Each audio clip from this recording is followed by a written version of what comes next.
রক্ষা করেছেন। সেই জন্য এইটা আমরা বছর কয়েক আগেই সিদ্ধান্ত নিই দীঘায় ঘুরতে ঘুরতে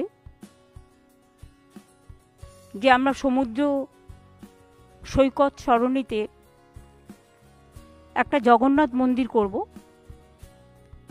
তখন আমরা পুরীর জগন্নাথ মন্দিরের যে হাইট, সেই হাইট অনুযায়ী আমরা এটা করব বলে ঠিক করি। আমি নিজে জায়গাগুলো ভিজিট করি, আমার সাথে গভর্নমেন্টের সব অফিসাররাও ছিল। সেদিনের চিন্তাভাবনার জোরে আজকে 3-4 বছর টাইম লেগেছে এই এত সুন্দর একটা জগন্নাথ মন্দির, জগন্নাথ ধাম তৈরি করতে। এবং পুরীর সাথে নিশ্চয়ই আমরা তুলনা করব না, কারণ ওদেরটা ওদের মতো, আমাদেরটা আমাদের মতো। ওদেরটা রাজারা করেছেন দীর্ঘদিন আগে, আমাদেরটা আমরা সরকারের পক্ষ থেকে করছি। টোটাল টাকাটাই সরকারের। জায়গাটা অনেক বেশি আছে, এখানে প্রায় 20 একর জমি আছে। ভোগঘর আলাদা আছে, স্টোর রুম আলাদা আছে, গেস্ট রুম আলাদা আছে, বিশ্রাম নেবার জায়গা আলাদা আছে। পুজো দেবার জন্য পুজোর ডালাঘর তৈরি হবে এবং সেলফ হেল্প গ্রুপের কিছু মেয়েকে লোকাল জিনিস বিক্রি করে দেওয়ার ব্যবস্থাও হবে, পাশে হবে, সেটা তৈরি হবে আস্তে আস্তে। আমরা এখনও পর্যন্ত প্রায় 250 কোটি টাকা খরচা করেছি।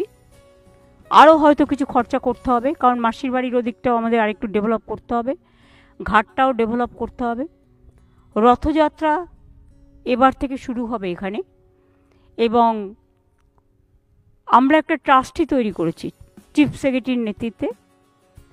তাতে জেলা শাসক, এসপি, সনাতন ধর্মের যে সভাধিপতি, ইসকনের যে পশ্চিমবাংলার চার্জে রাধারমণ বাবু আছেন, তাছাড়াও পুরীর দৈত্য, তারপরে মাসির দেব মন্দিরে যে পুজো করতেন জগন্নাথ দেবের এখানকার লোকাল, ওনাকেও রাখা হয়েছে।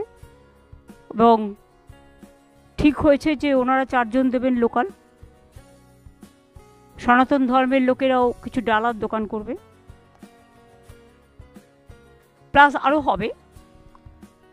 পুরীতে যেমন খাজা পাওয়া যায়, এখানে বাংলার যে বিশিষ্টতা, গজা, ক্ষীরের গজা, গুজিয়া, কালীঘাটের প্যাড়ার মতো প্যাড়া, এই সবগুলো বিক্রি হবে।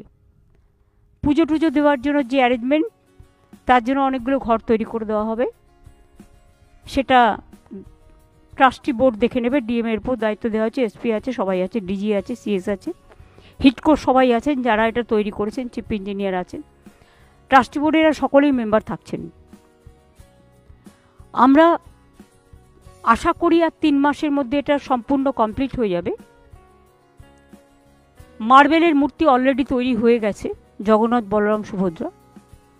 নিম কাঠের মূর্তিটা তৈরি হচ্ছে, কারণ ওনাকে সামনে রেখে পুজোটা হবে।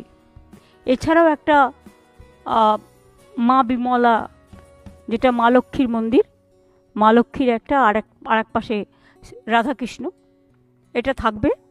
তাছাড়াও মেন গেট চৈতন্যদার আগে ঠিক হয়েছিল মাসির বাড়ির ওখানে করবে, সেটা আমি একটু পরিবর্তন করে ডিসিশন নিলাম।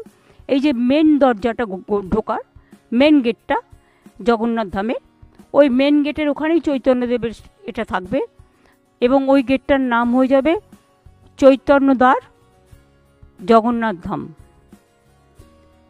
বাদবাকি এখানে স্বর্গদ্বার থেকে শুরু করে সব আছে, অনেকগুলো বিল্ডিং আছে, আপনারা দেখতেই পাচ্ছেন। জায়গার অফুরন্ত সদ্ব্যবহার হয়েছে। এমনকি পুরীতে যে ধ্বজা তোলা হয়, সেই ধ্বজা তোলার ব্যবস্থাও এখানে রাখা হয়েছে।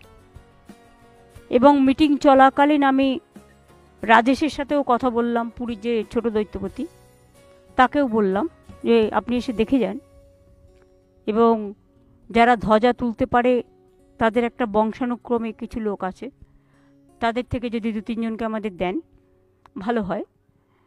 এবং অক্ষয় তৃতীয়ার দিন এটা উদ্বোধন হবে। এটা পুরোহিতরা, বিশেষ করে যারা ধর্মীয় প্রাণ মানুষ, তারা মিলে ডেটটা ঠিক করেছেন। অক্ষয় তৃতীয়ার দিন এটা উদ্বোধন হবে। এবং এবারে প্রথম রথযাত্রা হবে। রথযাত্রায় একটা সোনার ঝাড়ু থাকে, আপনারা জানেন, ওপরটা চন্দন কাঠের থাকে, নিচেটা কিছু সোনার ডাস্ট মেশানো নানা রকম থাকে। ওইটা আমি আমার পার্সোনাল অ্যাকাউন্ট থেকে, আমার কন্ট্রিবিউশন থেকে আমি 5 লাখ টাকা দেব। কাজে ওটাও ইস্কন তৈরি করবে, কারণ যেহেতু ওরা করে। এবং এবার